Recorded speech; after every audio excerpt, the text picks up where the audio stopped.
आज के इस वीडियो में हम कक्षा 4 के विषय गणित बतलाएंगे। ठीक है, यहाँ पे देख लीजिए लिखा हुआ अर्धवार्षिक मूल्यांकन 2024।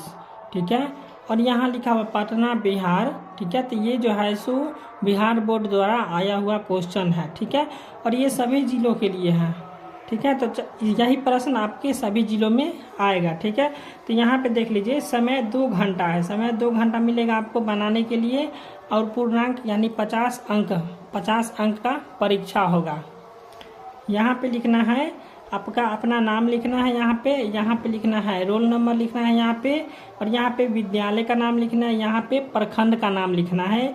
उसके बाद यहाँ पे संकुल का नाम लिखना है, यहाँ पे जिला का नाम लिखना है, और यहाँ पे जो है शिक्षक हस्ताक्षर करेंगे। इसमें आपको कुछ नहीं करना है, और यहाँ पे मूल्यांकन करता हस्ताक्षर करेंगे जो आपका कॉपी चेक करेंगे। ठीक है, और यहाँ पे वो शिक्षक हस्ताक्षर करेंगे जो आपके क्लास में रहेंगे। ठीक है, और यहाँ पे प्राप्तांक यानी कि आपको कितना अंक मिला, जो आप परीक्षा में बना के उसमें आपको कितना अंक मिला वो यहाँ पे लिखाएगा। ठीक है, अब इसके बाद यहाँ पे निर्देश दिया हुआ है कि इस प्रश्न पत्र में कुल 5 प्रश्न है, प्रत्येक प्रश्न का उत्तर देना अनिवार्य है। ठीक है,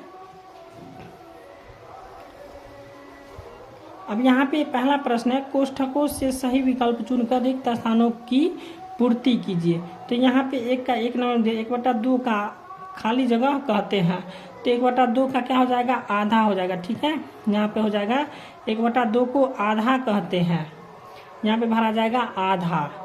अब दूसरा प्रश्न 1930 के ठीक पहले वाले संख्या कौन हो जाएगा, पहले यानी कि बाद वाला नहीं, पहले वाला, तो 1929 हो जाएगा। यहाँ पे 1929, इसमें भर दीजिएगा 1929। अब यहाँ पे तीसरा प्रश्न है 600 पैसे बराबर कितने रुपया होते हैं। तो 600 पैसे बराबर कितने रुपया होता है, तो 6 रुपया होता है। ठीक है, यहाँ पे आ जाएगा 6।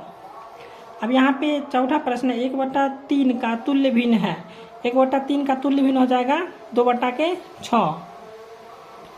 यहाँ पे भर दीजिएगा इसमें 2/6। अब यहाँ पे पांचवा प्रश्न है कि 2365 और जोड़ 1236 का योगफल होगा।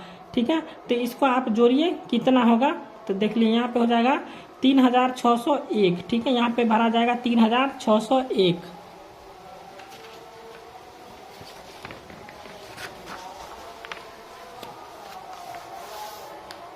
अब यहाँ देख लीजिए दूसरा प्रश्न है सही कथन के आगे सही तथा गलत कथन के आगे गलत का निशान लगाइए। तो यहाँ पे 2 का 1 नंबर प्रश्न है 9544, 2342 तथा 8999 में सबसे बड़ी संख्या कौन है। तो यहाँ पे कौन है सबसे बड़ी संख्या, यह है 9544। यहाँ पे हो जाएगा गलत।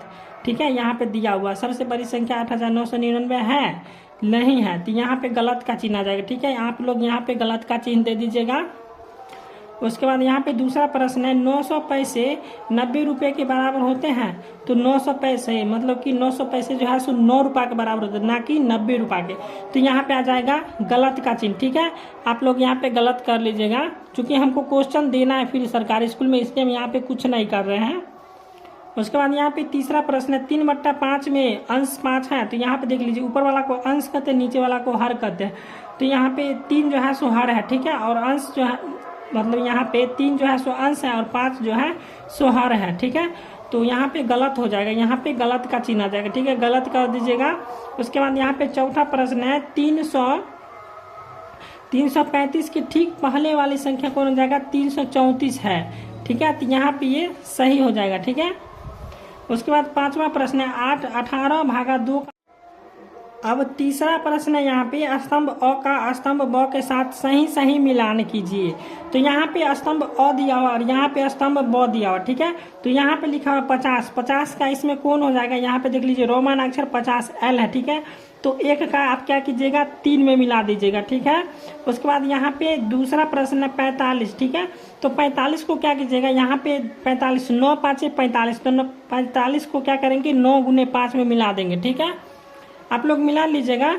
ठीक है, हमको ये क्वेश्चन देना है फिर। ठीक है, यहाँ पे तीसरा प्रश्न है 12/4। तो जब हम 12 से 4 में भाग लगाएंगे तो कितना आएगा, 3 आएगा। ठीक है, तो यहाँ पे देख लीजिए, इसमें मिला देंगे, तीसरा का 5 में मिला देंगे, यहाँ पे 3 है तो यहाँ पे इसको मिला देंगे। अब यहाँ पे चौथा प्रश्न है 1/3। तो 1/3 क्या होता है, यहाँ पे हो जाएगा तिहाई। ठीक है, तो यहाँ पे चौथा का हो जाएगा 2 में मिला दीजिए तिहाई, 1/3 का हो जाएगा तिहाई। उसके बाद यहाँ पे पांचवा प्रश्न है 5635 माइनस 4426। तो इसका हो जाएगा 1209। तो यहाँ पे 5 का हो जाएगा 4 नंबर। ठीक है, इसमें मिला दीजिए, 5 का 4 नंबर में मिला देना है। ठीक है,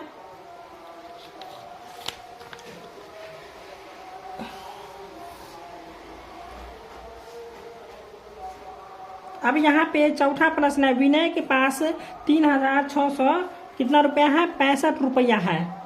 तो उसने 4000 मतलब उसने 1470 रुपये में एक पंखा खरीदा। अब उसके पास कितने रुपए बचे, चलिए इसको हम बता देते हैं।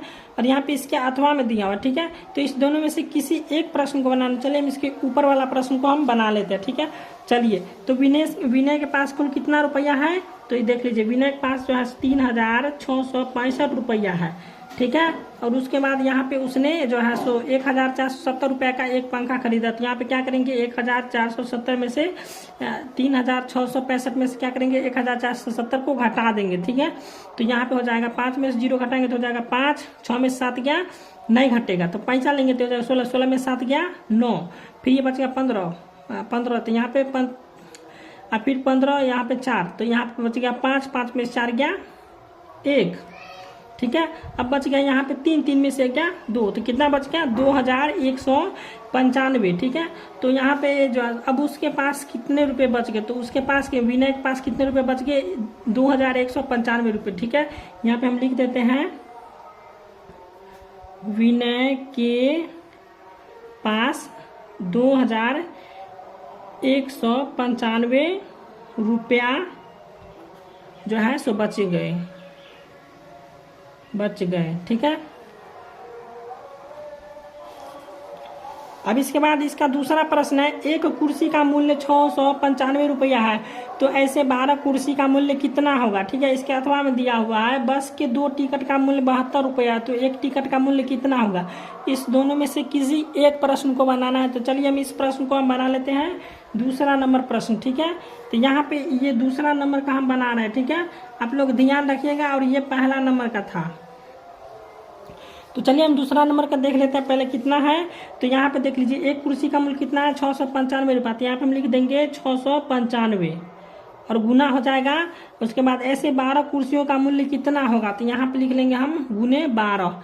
अब इसको गुना कर देंगे तो इसका आंसर आ जाएगा 5 दूना 10 के 0 हासिल 1, 9 दूना 18 1, 19 के 9 हासिल 1, उसके बाद 6 दूना 12 1, 13। फिर यहाँ पे गुना का चिन्ह आ जाएगा। उसके बाद इसको गुना करेंगे, 5 एकम 5, 9 एकम 9, 6 एकम 6। अब इसको जोड़ लेंगे, यहाँ पे 0, ये हो जाएगा 9 5 14 4 हासिल 1, 9 3 12 1, 13 3 हासिल 1, 6 1 7 1 8। यहाँ पे कितना आ गया 8340। तो ऐसे 12 कुर्सियों का मूल्य कितना आया, तो यहाँ पे लिख देंगे 12 कुर्सियों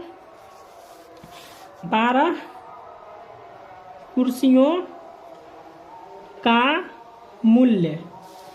ठीक है, यहाँ पे लिख देंगे मूल्य बराबर कितना हो जाएगा 8340। तो यह हो गया प्रश्न संख्या 2 का उत्तर।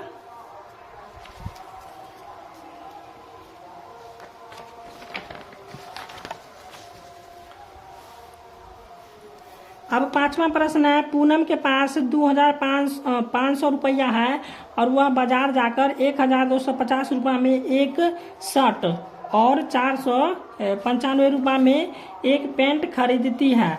तो बताइए अब उसके पास कितने रुपए बचे। ठीक है, तो यहाँ पे हो जाएगा, तो यहाँ पे इसको हम इस प्रकार से बनाएंगे, चलिए देख लेते हैं। यहाँ पे पूनम के पास कितना रुपया है 2500। ठीक है, और उसके बाद यहाँ पे क्या करेंगे, पहले इस दोनों को जोड़ लेंगे। चलिए पहले हम लिखिए देते हैं, लिख लेंगे पूनम के पास कुल रुपये बराबर हो जाएगा कितना 2500। वह बाजार जाकर 1250 रुपये, यहाँ पे लिख लेंगे शर्ट।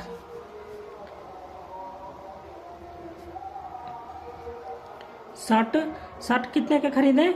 तो 1250 रुपया। उसके बाद 495 रुपया क्या खरीदे? पैंट खरीदे, तो यहाँ पे लिख लेंगे हम पैंट। पैंट कितना का खरीदे?